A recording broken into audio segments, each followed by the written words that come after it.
So welcome to the 28th Constellation. I am Jessica Johnson, and this is Armin Tolentino, and she and me are both homesick today. So, we're really glad you're here, and we're glad they can get some rest. Maybe they're watching.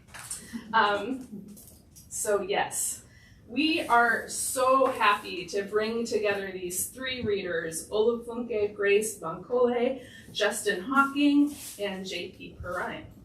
Yes. And we're happy to gather all of you. For how many of you is it the first Constellation? All right, quite a few. Awesome. So, and everyone joining us via live stream. So Constellation is really more than a reading series, it is a gathering. And as we're gathering, we would have to acknowledge that we are here during increasing autocratic threat,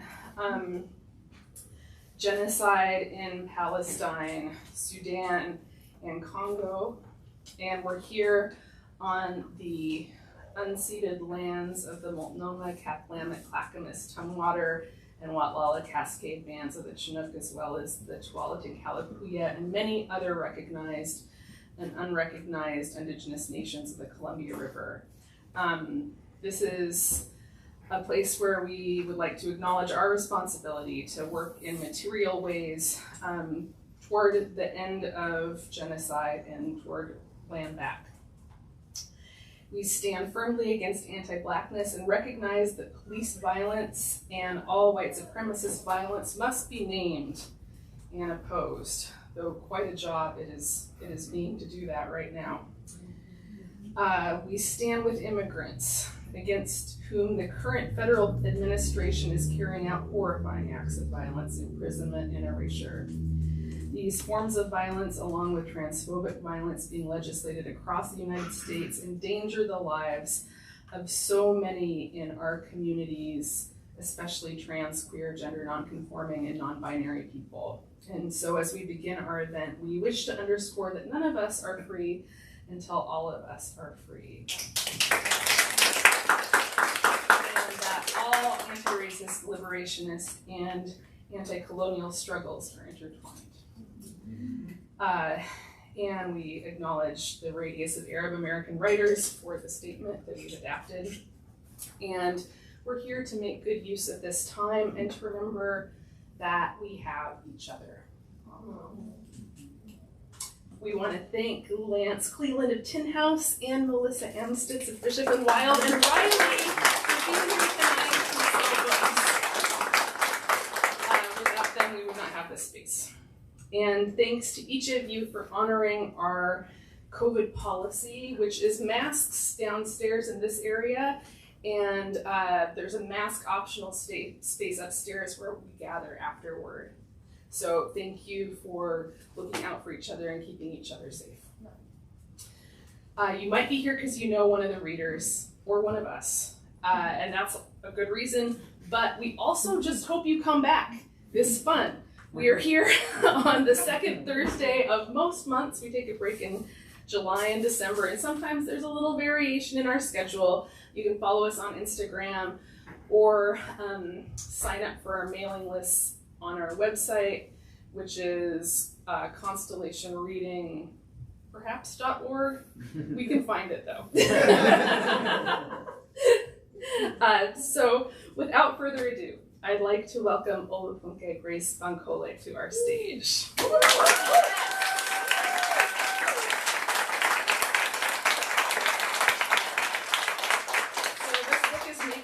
this book is like, I've seen it everywhere. Olufunke Grace Bankole is a Nigerian-American writer. The Edge of Water, a Tin House book, is her debut novel. It's been praised by Oprah Daily, Goodreads, Ms. Magazine, Book Riot, Electric Literature, The Root, and more. It was named a Best Book of 2025 by Apple and is currently a finalist for the Westport Prize for Literature and a finalist for the New American Voices Award. a graduate of Harvard Law School, and a recipient of a Soros Justice Advocacy Fellowship. Her work has appeared in numerous publications, including Plowshares, Glimmer Train Stories, the magazine that I can never pronounce, Agni, Michigan Quarterly Review, and New Letters. She won the first place prize in the Glimmer Train Short Story Award for New Writers and was the Breadloaf Rona Jaffe Scholar in Fiction at the Breadloaf Writers Conference. She's been awarded an Oregon Literary Fellowship in Fiction, a Ludwig Vogelstein Foundation grant, and various other honors. Welcome, Grace!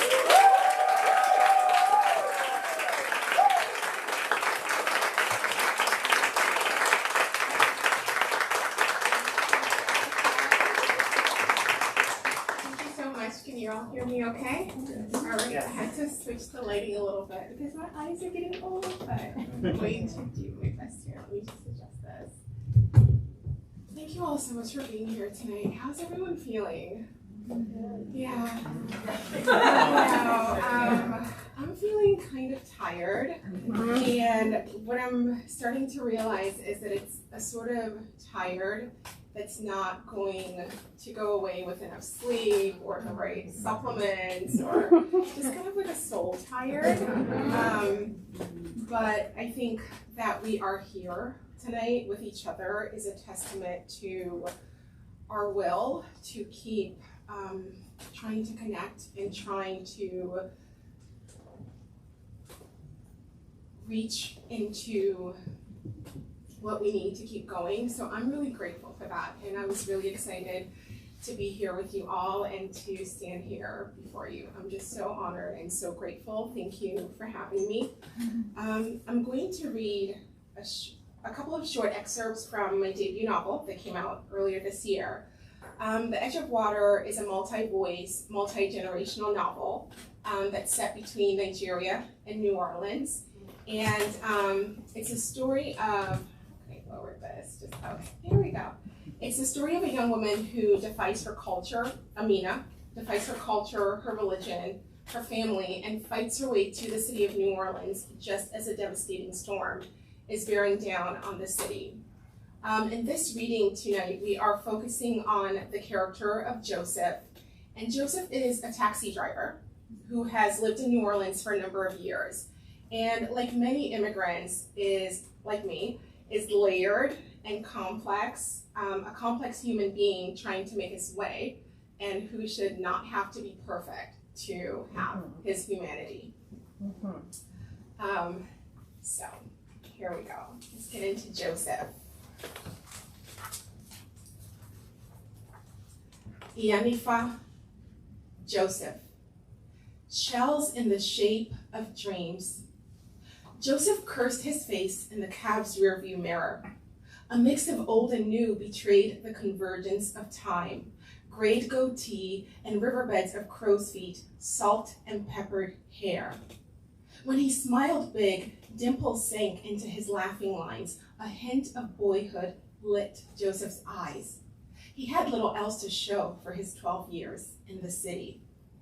At 5:17 a.m., it was still dark, but there Miriam was, behind the counter, making a first batch of the dark roast. Joseph would have to go inside the cafe, and no matter how their talk went, whatever she might say, he would stop in for coffee tomorrow and every day after that.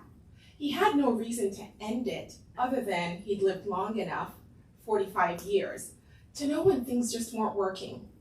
Miriam was a sweet girl, of course she was, at 28, with no kids, and Joseph helping to pay her rent. What she might have hoped for with him, he couldn't say. His not asking, even after 8 months, was deliberate. He didn't want the work of knowing and then having to do it. Joseph held the steering wheel and waited out the dawn. The contours of Joseph's morning rarely changed. The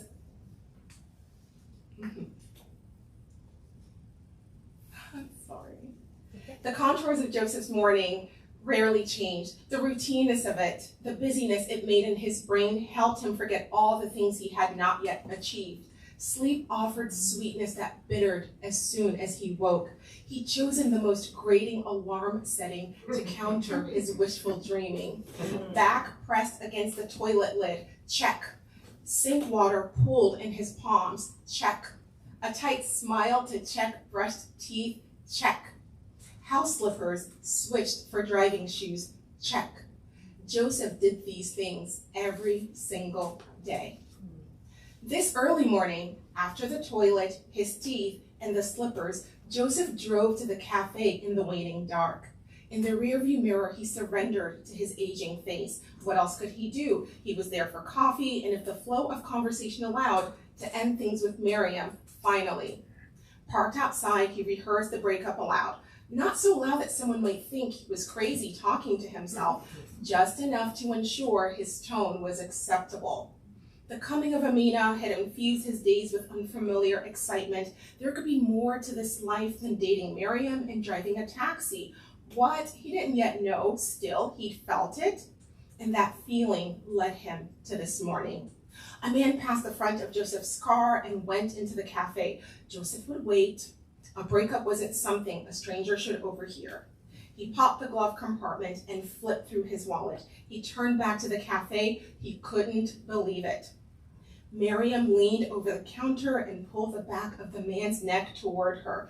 They kissed and kept kissing. 1, 2, 3, 4 seconds, Joseph counted. Miriam came out from behind the counter and hugged him. 1, 2, 3, 4, 5, 6. Joseph was hot sitting there, and it wasn't the heater at his feet. It was in his bones, the rage that spurred how quickly he unlocked everything and jumped out of the taxi, as if stopping that man from kissing Miriam would prevent the aftermath. Her telling him the next day, while he sat outside of her apartment, that she wasn't in love with him, Joseph, that they needed to hurry up and finish this conversation because she was running late to meet her new boyfriend, Frank.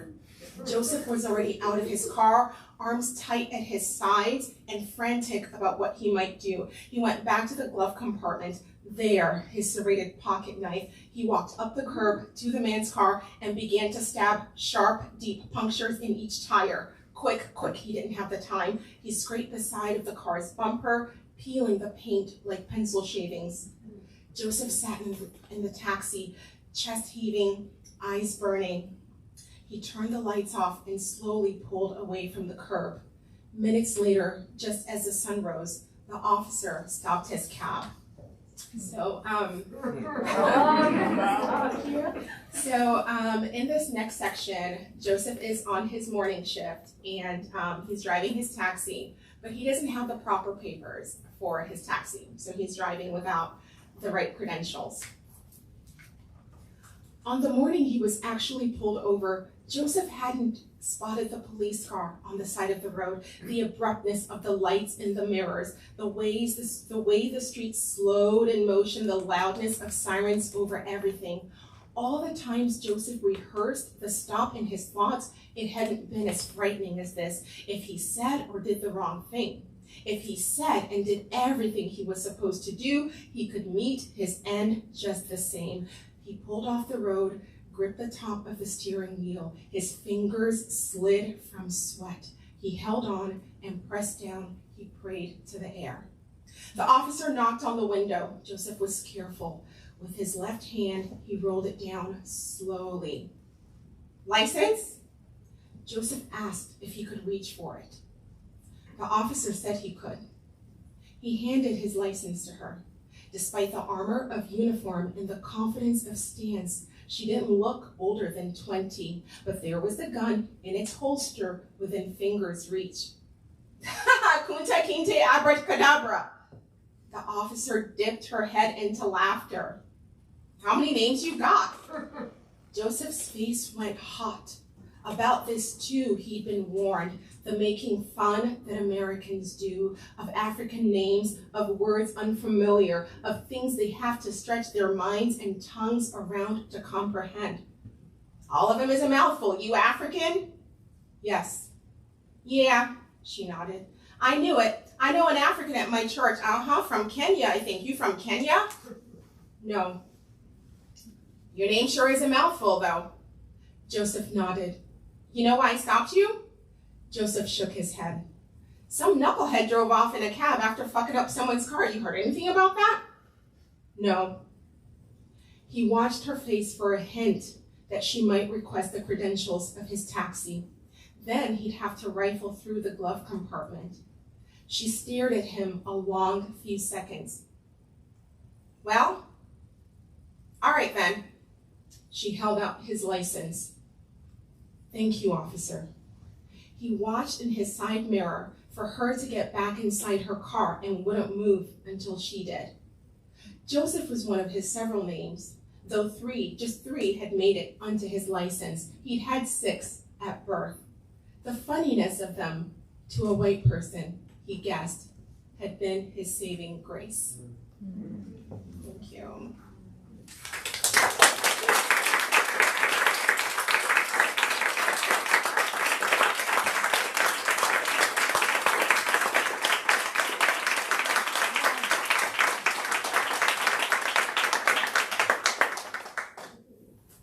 Another really special thing about tonight is that everyone is based here in Portland.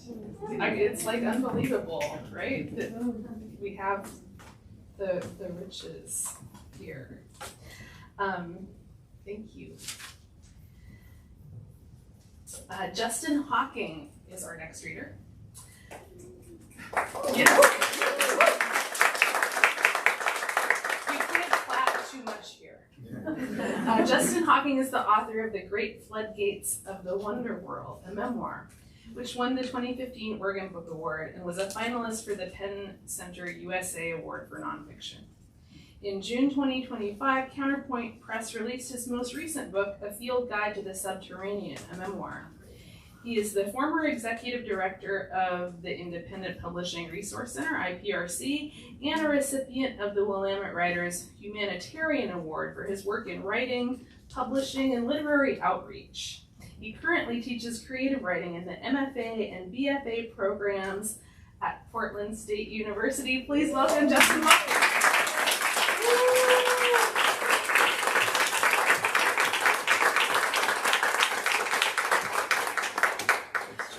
We move that around. Okay. Yeah, and the gooseneck bends. Is that right? Can you hear me okay? Yeah. Olufunke, that was amazing. Thank you. Yes. It was really gorgeous and enlivening and riveting. Yes. Wonderful. So thank you so much, Jessica, for having me. We share some affinities in terms of what we write about. We've both written books about that are kind of like orbit around mining and the subterranean. So really an honor to be here and be part of this. Thanks to Junann, who couldn't be here, who helped do a lot of organizing. And JP, I'm excited to hear your work as well. And thanks to you all for coming. Thanks for wearing masks. I am a masker. My partner is immunocompromised, so this is like a first for me in a long time to be at a reading where I can take off my mask and feel comfortable. So I appreciate that, y'all. Okay, so about the memoir, really quickly. It's a field guide to the subterranean. I grew up in a small town in western Colorado. Has anyone been to the Glenwood Springs hot springs pool? A couple people. Okay, that's kind of our claim to fame. We have like one of the world's largest hot springs pool, which was kind of an amazing thing to have in your town. It was almost like the Roman bath, where everyone would congregate, and it used to be very inexpensive, and it was like just a kind of a wonderful place. There's also a system of caves above town called the Fairy Caves. There's a place nearby called the Burning Mountain is the name of the mountain. It's been on fire. There's a coal seam underneath the mountain that's been on fire for like 100 years because of the mining explosion. You can actually see tendrils of smoke.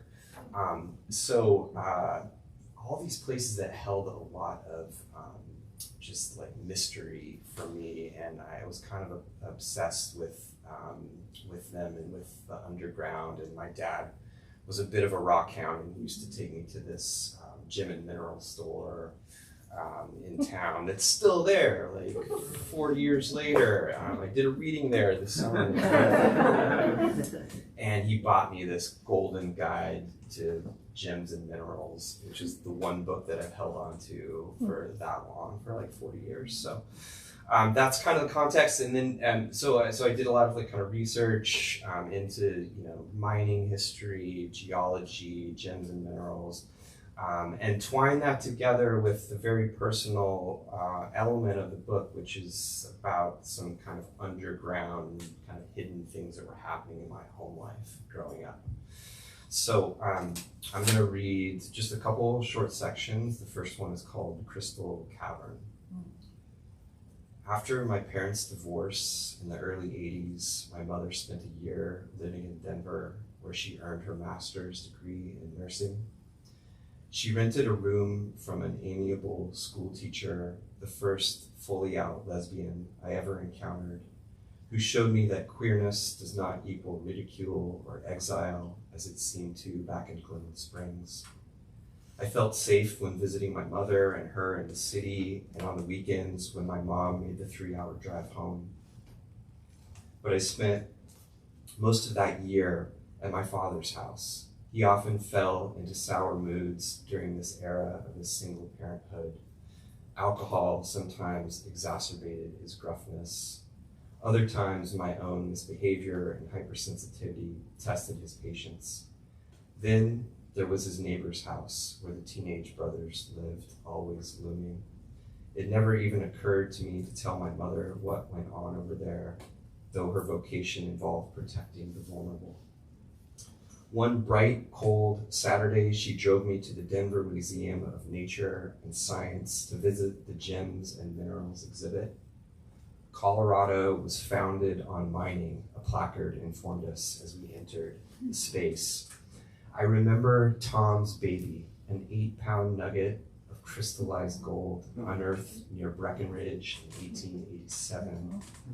In a darkened room, fluorescent mineral specimens transformed into exotic shades of neon green, purple, and red under a push-button operated ultraviolet light bulb.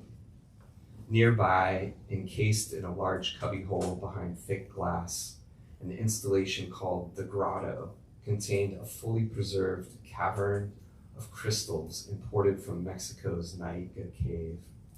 The interior was an iridescent, billowy cloudscape, a confectionery wonderland of stalactites and stalagmites, like puffs of sponge sugar or tufts of glittery wool.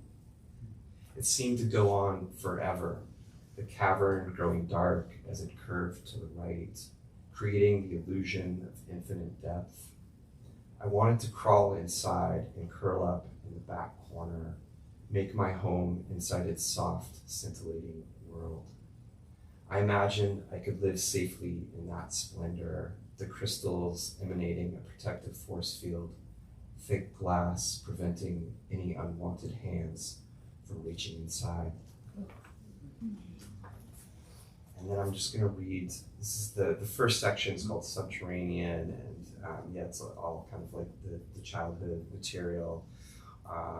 And so I'm just going to read another, this is actually the final kind of little section in the first part.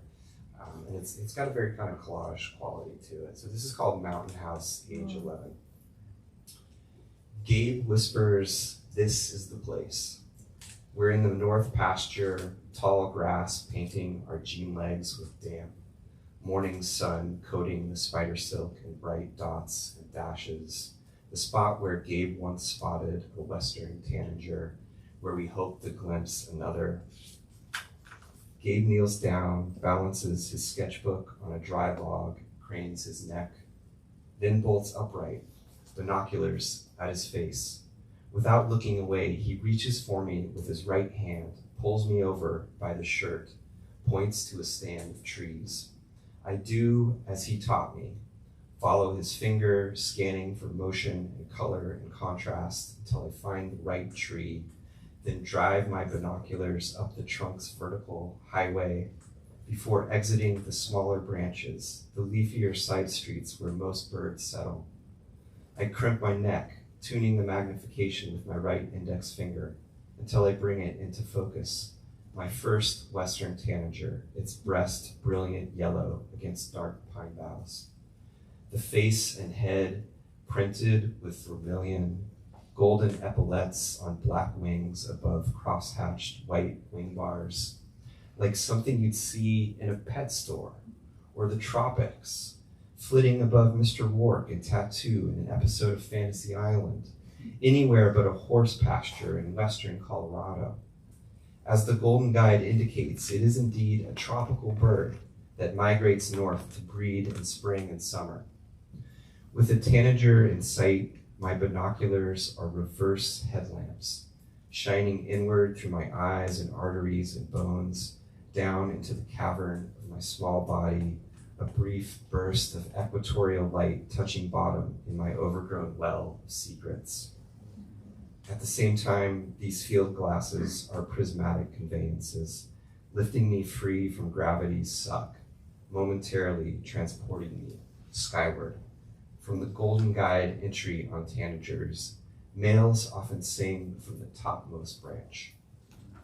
And then I'll just read one last section here. The mountain house is filled with Gabe's art and with books. Books everywhere, in the built-in shelves, on the staircase, on the piano bench, in bunk beds and cubbies, stacked in the loft. One Friday afternoon, I discover an old paperback copy of John Irving's The Hotel New Hampshire at the bottom of the stairs, though it's wildly inappropriate for an 11-year-old. I read it over the weekend, curled up in the loft while Gabe works on his first political cartoons. Addled by loss and misfortune, the characters in the Hotel New Hampshire always remind one another to keep passing the open windows. It's here that I first noticed the desire to become a writer. Gabe and I sleep in lofted bunk beds, handcrafted by his father, and always dressed with flannel sheets and piles of blankets. I take the top bunk just below a skylight, reading from Cosmos by Carl Sagan, looking intermittently out at the stars, even using birding binoculars to magnify my view of the moon's pitted, glowing face. Looking out at the night sky, contemplating Sagan's concept of infinity, a sense of awe overwhelms the rock tumbler of my young mind. I wonder, does the universe have an edge? If we had the right pair of binoculars or a proper set of wings, when would we glimpse that edge? And what would it look like? Just how far is it possible to expand outward?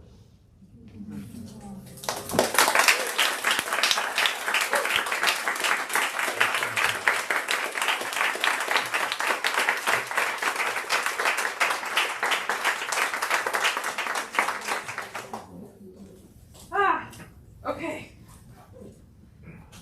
Normally June does half of this, so I can like sit there and feel my feelings.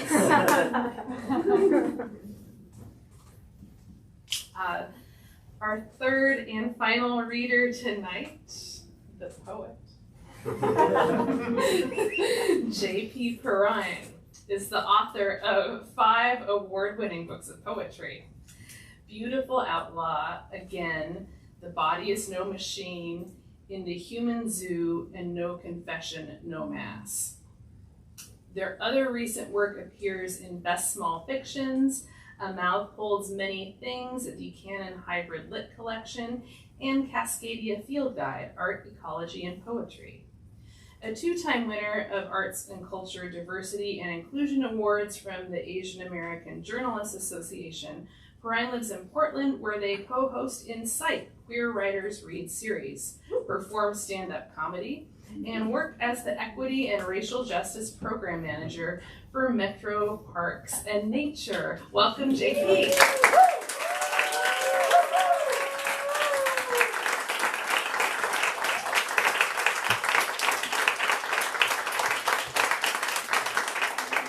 Thank you, Jessica.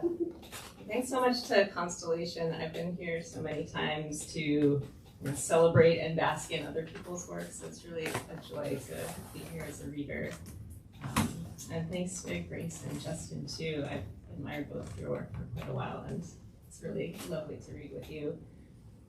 And thank you all for being here. I see so many people that come from different parts of my life all in the same room, and lots of folks I haven't met yet. And, it's such a joy. So, and hello, people online.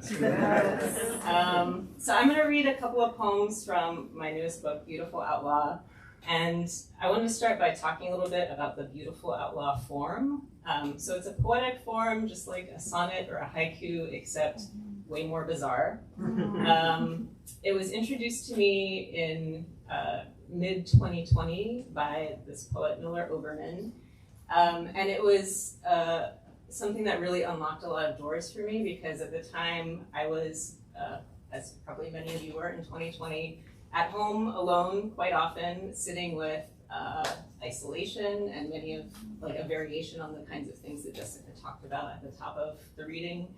And had a lot of feelings about them and could not figure out a way to write about them that felt meaningful and true and not just, full of BS. So I was trying, and Miller shared with me this poetic form called the Beautiful Outlaw, which had apparently sort of mostly existed in theory. Like, nobody had actually written in this form. And so, challenge accepted. And this is why. So the form in a Beautiful Outlaw poem, each stanza is missing one letter of the alphabet. So you cannot use it. But that same stanza must include all of the other letters of the alphabet. Yes, that's the hard part, right? And then when you take all of the missing letters together, it spells out the title of the poem.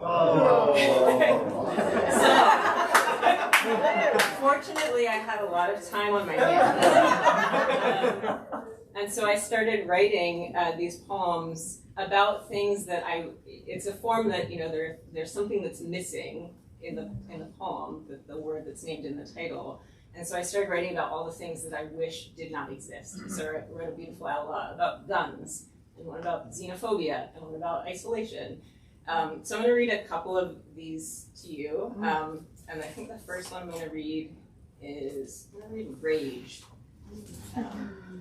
So you can listen for the missing R and A and G and E, or you can listen for all the X's and Z's and Q's. Or you can just listen for the rage. Rage. I've been told my placid attitude must hide some menace. Mostly it doesn't. Mostly I'm content to kick back in the sun, flicking at any mosquitoes bold enough to sip at my skin. I get my fill of excitement, gazing up into the waving limbs of the old walnut, watching the oak with its galls full of wasps jettison catkins. Mostly, I've adopted sloth as my vice of choice. So if my voice comes out too brittle or loud, it could be the growls I've stifled when townsfolk scrutinize me, checking for points to my teeth, for fur tucked up my sleeves. It could be when their torches set fire to neighbors' houses, I've extinguished my cries. I've gotten wind of their jokes, their critiques of my eyes, too golden, too lupine. I keep my wild from busting out. I know what could happen if my steadiness drifts into a snarl or shout. I've learned not to leave the house when I feel a certain set to my jaw, an untamed pulse in my chest. I can't excise the beast. I don't transform. It's part of me, as much as the skin in which I was born, as much as the soul pleased to pass a day in study of a covey of quail at play in a zealous dust bath, all shimmy and flapping wings. I wish for such jubilant, haphazard abandon. If fury stings my throat, I try to pay it no mind.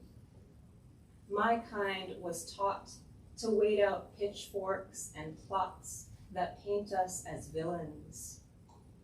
But I still know how to bound through moonlight, to transfix a mob with chilling howls, to slash a quaking thing to ribbons.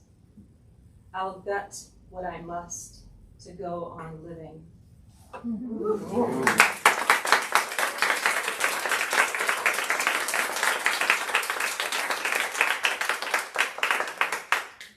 So the other thing, or another thing that I discovered in writing these beautiful outlaw poems is that in addition to writing about things I wish didn't exist, like my own rage, they're also really good for writing about grief because of that sense of the thing that's missing. And my mother had died right before the pandemic started, and so I was also sitting home alone with that. And so I wrote a lot of poems about that experience, and so this is another beautiful outlaw poem called Ashes.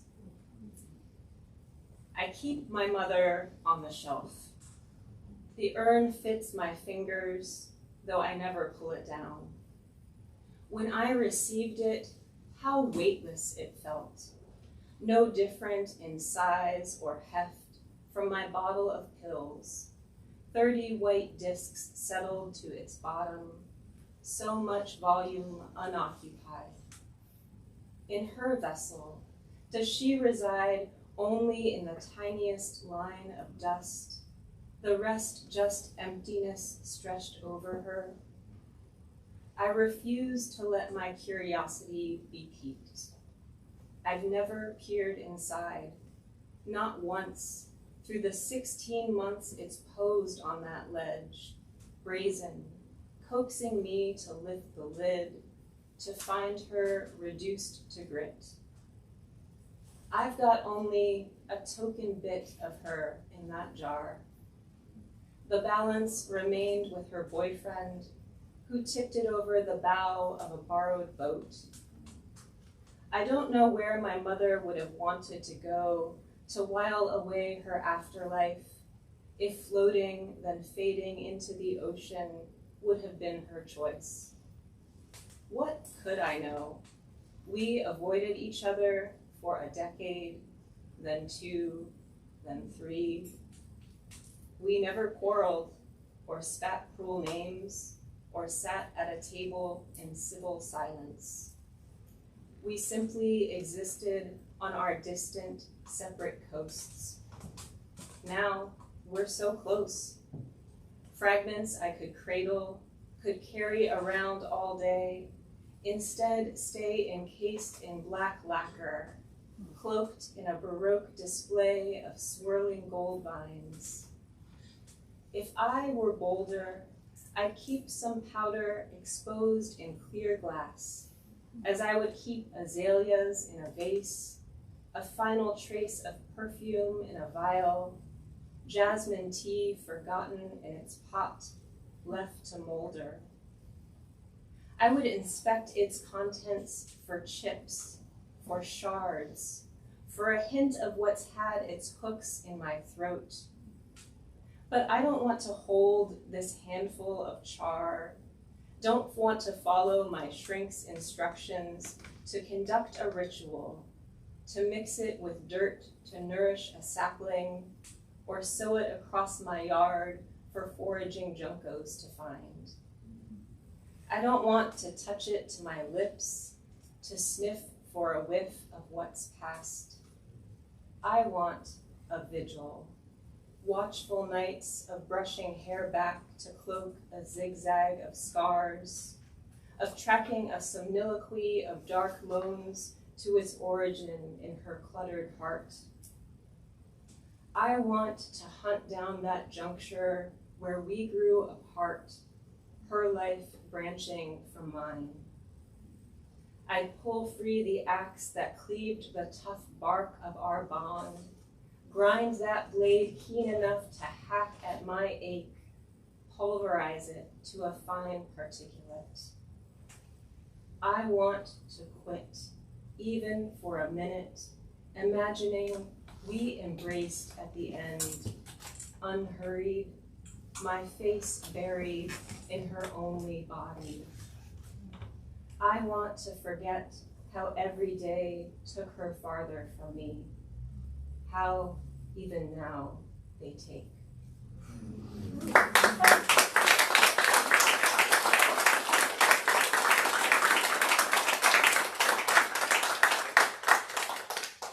So, I'm going to read one more poem. This one is not a beautiful outlaw. It is, I think, an emergence out of the time I spent working with that form and the time I spent with grief and rage and all the other stuff. I was very fortunate in 2022 to go to Caldera with your sisters and spend a month in the middle of winter in a cabin in the woods by a lake and actually get a chance to grieve instead of just working and doing all the other things that I needed to do to survive. And that allowed me to actually feel levity for the first time in quite a while. And one night I was sleeping and I woke myself up laughing. And I realized something had changed, and so this poem is about that moment. Last night I had such good dreams, I woke myself up laughing. And today I went down to the lake and sat for an hour listening to ice shift and break into endless shards, its creaking ceaseless. And I did not think of you much, or of how I am not as good as you were at making French toast, or rice even. How I cooked a huge batch to last me the week, and remembered too late how you used to rinse the grains to keep them from sticking. So I wound up with 8 cups of thick goop and said to myself, some Asian you are. And when I forgave myself for fucking up the rice, I wondered whose voice that was, yours or mine, or the great collective mouth that hums through the cloud and thinks it knows best how I should grieve, says, get over it already.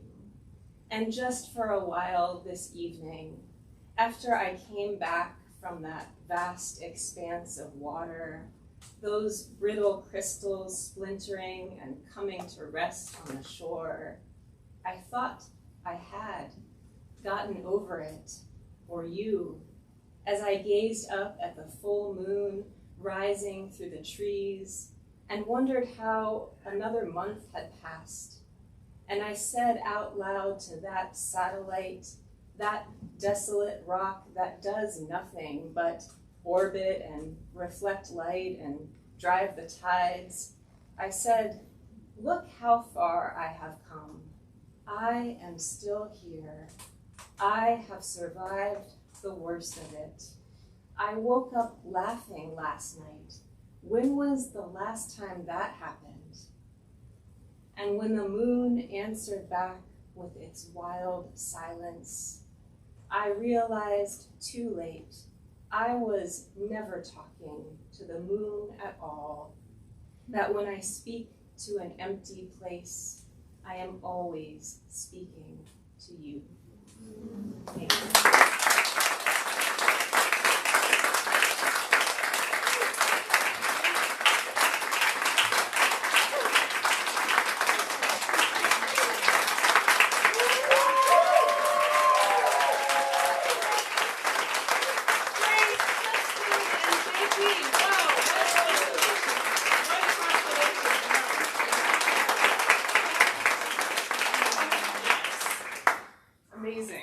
Amazing. I feel weird in a good way. There are books for sale. I don't know if you know, but the money you spend on books is not real. And so all 3 members have books for sale. Also, we're in an amazing bookstore. Yeah. So hang out. Buy some books, except the ones that I'm going to buy. And then if you care to join us upstairs, there's beer and wine, bubble water, and a pretty decent spread up there. We got the name tags out late, but you can get yourself a name tag or you can ask people what their names are. We hope to see you back here again. Thank you so much for making this night.